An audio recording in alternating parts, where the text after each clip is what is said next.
Et bonjour à tous. Dans cette vidéo, je vais vous présenter comment utiliser ChatGPT pour générer du contenu.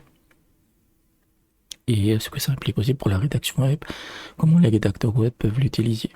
Donc la génération, la création d'un contenu principalement de texte, ça passe par la génération de mots-clés, les idées de contenu par rapport à ces mots-clés et ensuite les articles. Mais en fonction des requêtes, et c'est là que je vais vous donner quelques pistes en fait sur les requêtes, sur les mots-clés qui vont activer certaines fonctionnalités de ChatGPT. Donc, j'aimerais avoir des contenus sur les cartes graphiques. S'il y a du buggy en arrière-fond, c'est que on est en saison cyclonique dans le bled. Désolé pour ça. Générer des mots-clés liés aux cartes graphiques.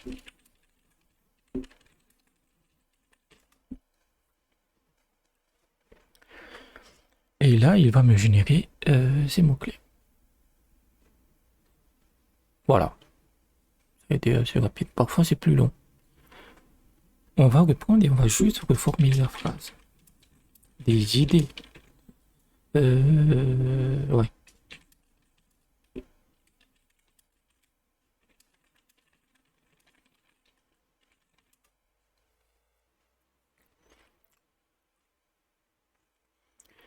Et parfois, vous avez des résultats différents. Et c'est ça la clé, en fait. La requête, plus vous avez de paramètres, plus vous lui donnez des paramètres, plus son contenu sera riche. Parce que souvent, ça... Et vous voyez, la différence, juste des mots-clés ou des idées de mots-clés, c'est différent. Et donc, ça vous donne déjà des idées de contenu. Qu'est-ce qu'on va prendre? Refroidissement par liquide.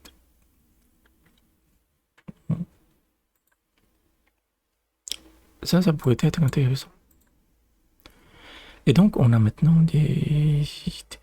On a nos mots-clés et on lui demande génère des idées de contenu par rapport à ces mots-clés. Si vous avez cette erreur, c'est juste un problème de connexion, rafraîchissez la page en fait et ça remarchera. Hop.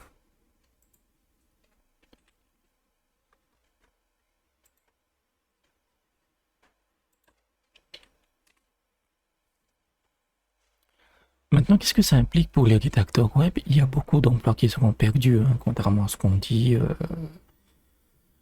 C'est compliqué. C'est compliqué. Si vous êtes vraiment très créatif, moi je suis rédacteur web low cost, hein, moi j'habite à Madagascar depuis 10 ans.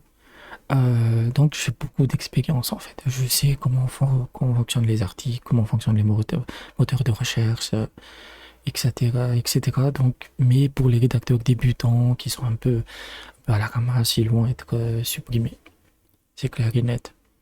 Donc voilà toutes les idées de contenu que je pourrais créer. Et vous pourrez créer même un micro-site à partir de ça ou tac tac. Ça c'est un peu trop général, mais en fait ça je pourrais faire ça et faire un gros dossier en fait.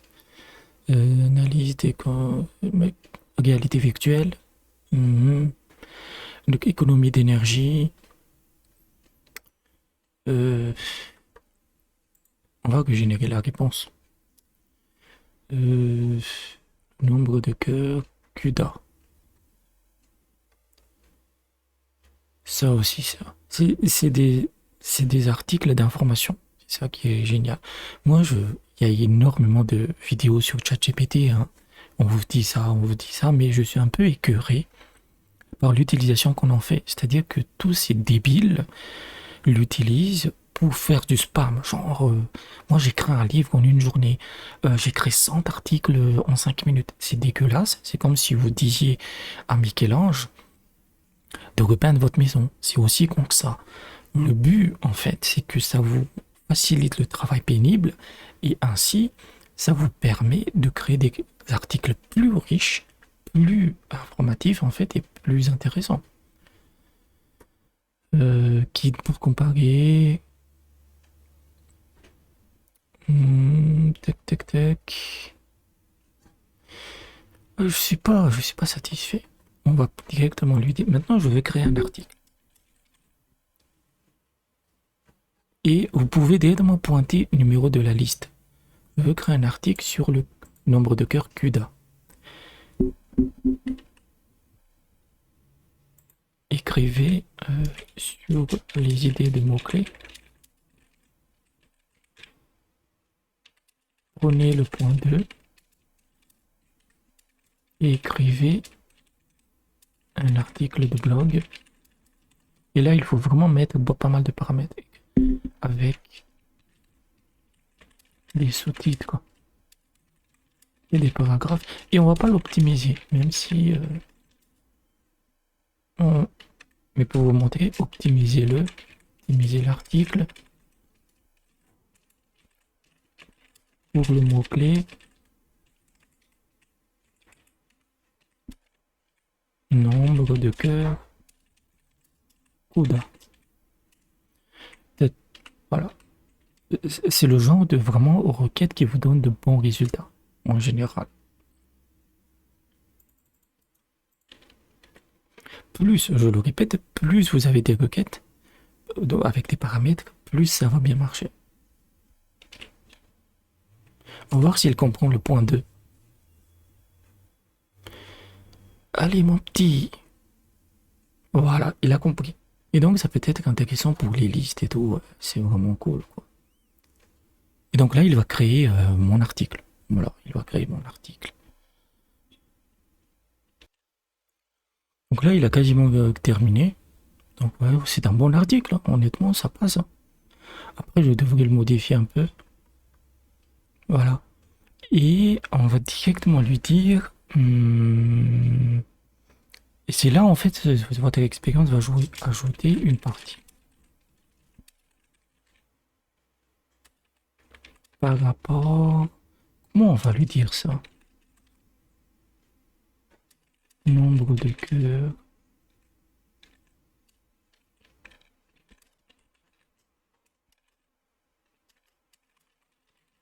L'intelligence artificielle. Ces erreurs font chier, hein. Vraiment, ça fait chier.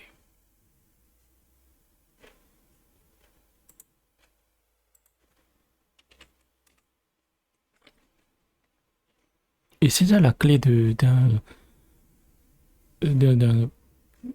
bonnes requêtes, c'est qu'une fois que vous avez votre article de base, parce que là, il a fait juste créer un article de base, c'est vraiment de lui donner constamment des nouveaux inputs, en fait, pour plus, pour vraiment enrichir votre article. Vraiment, profitez-en pour vraiment créer d'énormes dossiers, d'énormes pavés. En gros, c'est ce qu'on nous apprend, hein, c'est que un bon article, vous avez écrit un article sur un sujet, il est bon lorsque quelqu'un vient le lire et il n'a plus besoin d'aller ailleurs. Vous lui avez tout dit. En grosso modo, vous essayez vraiment de tout couvrir en fait. Et via les idées de contenu, les mots-clés, vous pouvez cerner en fait une thématique. Et c'est ça qui est vraiment génial. Donc là, il a fait. Tac, tac, tac. Après, il est un peu basique, mais ça, vous pouvez en faire un autre paragraphe. On a maintenant notre article, on va lui demander de créer des titres. Donner des idées de titres courts et accrocheurs pour tout l'article. Parce que sinon, parfois, il prend juste la réponse précédente. Pour tout l'article d'une longueur max, vous pouvez, là aussi, c'est une requête de 50 caractères max en comptant les espaces.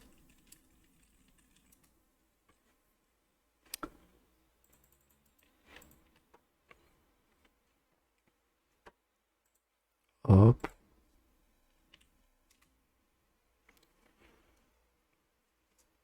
Donc, qu'est-ce qu'il nous propose? Ouais, il a pris juste la réponse précédente. Mais ça peut être intéressant. Voilà, ça c'est un bon titre en fait. Il a pris juste... Bon, c'est pas grave, c'est pas grave. Là, le titre, je peux le voir. Et vous pouvez lui demander.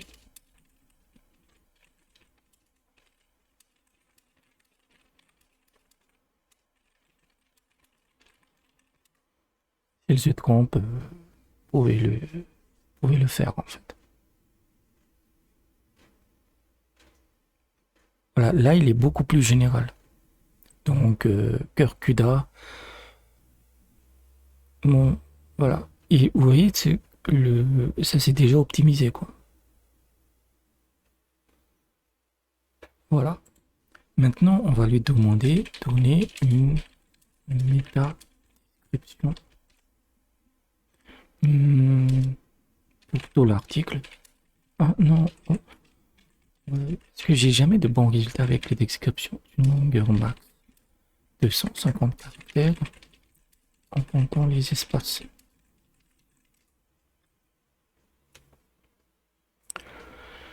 Sur les descriptions, il est un peu lent en fait, mais après, ça se modifie très rapidement. Oui, ça c'est une bonne description. Là, je pourrais le prendre, modifier un peu.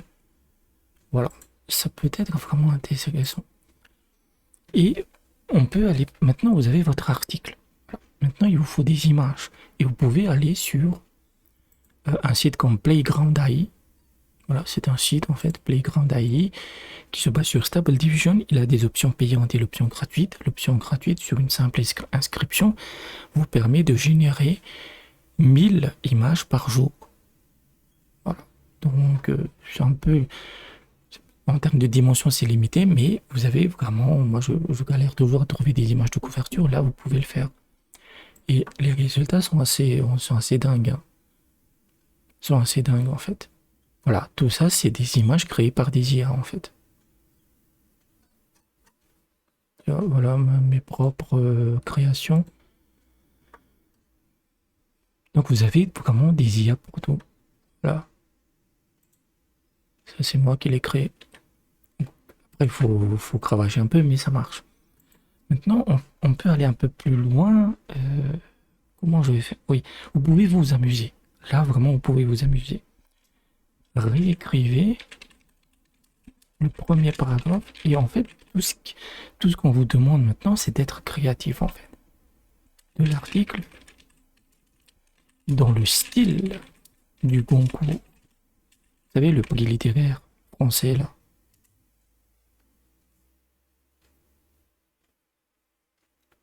Voilà. Et vous voyez que c'est totalement différent. Il a pris le style Goncourt où il y a l'article, là. Voilà. Ça, c'est le début de l'article. Et sa version Goncourt, c'est-à-dire un français très chatoyant, très académique. Voilà. Et vous pouvez vraiment vous amuser. Faites la même chose.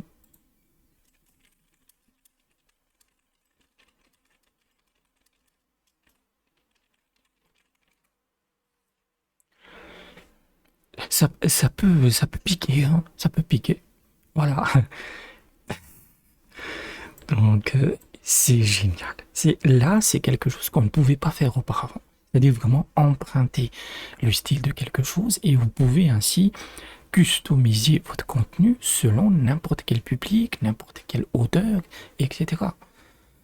Donc voilà, moi ce que je vous propose en fait, c'est juste moi ce que j'utilise au quotidien, c'est des trucs qui peuvent faciliter vraiment la vie. Euh,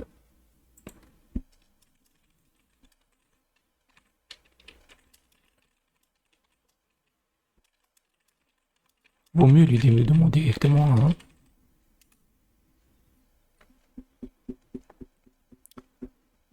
Voilà. Et, le pire, c'est que il y a 2 semaines, il disait non. Il disait totalement non en fait, de contenu standard ou génération de contenu à partir de tout ce qui est description de produit, si vous voulez. Car les compétences créatives, analytiques de communication sont encore nécessaires. Voilà. Après, il brosse un peu dans le sens du poil, mais il y aura beaucoup d'impact négatif. On n'est qu'au début. On n'est qu'au début. Cela sous-entend que ChatGPT restera gratuit, ce qui n'est pas toujours le cas, parce qu'il y a des rumeurs comme quoi il sera payant, il deviendra payant. Vous avez, mais une agence pourra toujours se le payer, quoi. Vous avez aussi Microsoft qui a mis 10 milliards de dollars pour avoir 49% d'OpenAI. C'est monstrueux. C'est monstrueux. Donc, tant que ça reste gratuit, tout le monde est un peu au même niveau. Mais à partir du moment où ça va devenir payant, les rédacteurs un peu low cost, ils seront encore plus pénalisés, malheureusement. Et je parle même pas de tout ce qui est artiste, quoi. Eux, ils vont vraiment prendre très très cher. Donc voilà ce que je voulais dire. Qu'est-ce que... Oui, sur la traduction, il peut... Donc là, c'est un article de SGHack qui parle des... Tac. Je vais simplement le copier. Je vais créer un nouveau texte. Traduisez. Sur la traduction, en fait,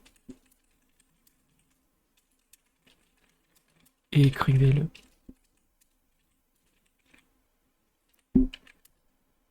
Avec un ton émotionnel. On va voir ce que ça donne. Merde. Donc,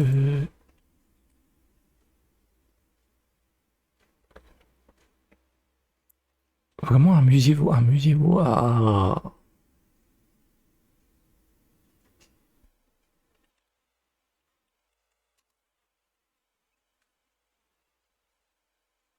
Donc, c'est un article en anglais hein, de Gerac.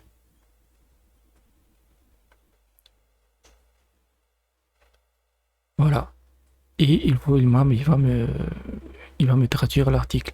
Maintenant, ce que moi j'ai remarqué, c'est que si le texte à traduire est très long, et vous lui tapez cette requête-là, traduisez ce texte en français et réécrivez-le,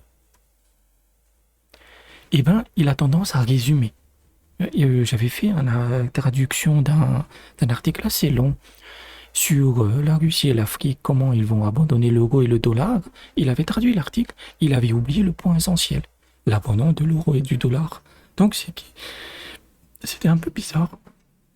Donc il faut toujours checker. Et là encore, tout ce qui est information factuelle, les noms propres, n'oubliez pas de vérifier à chaque fois. Une fois, je lui avais demandé une liste de plugins de traitement d'image. Il en avait donné 6, il y en avait 2 qui étaient faux. C'est-à-dire qu'il les avait littéralement inventés. Donc, faut pas lui faire confiance. En fait, ChatGPT, c'est comme un enfant qui fait semblant de tout savoir. Mais sur des connaissances bien approfondies, il est un peu à la ramasse. Voilà. Il a bien fait. Hein. Voilà. Et l'aspect réécriture, après, ma requête un peu écrivez-le, j'aurais dû dire réécrire.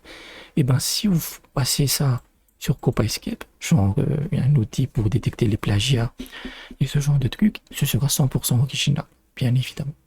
Donc vous pouvez quasiment tout faire. Vous pouvez quasiment tout faire.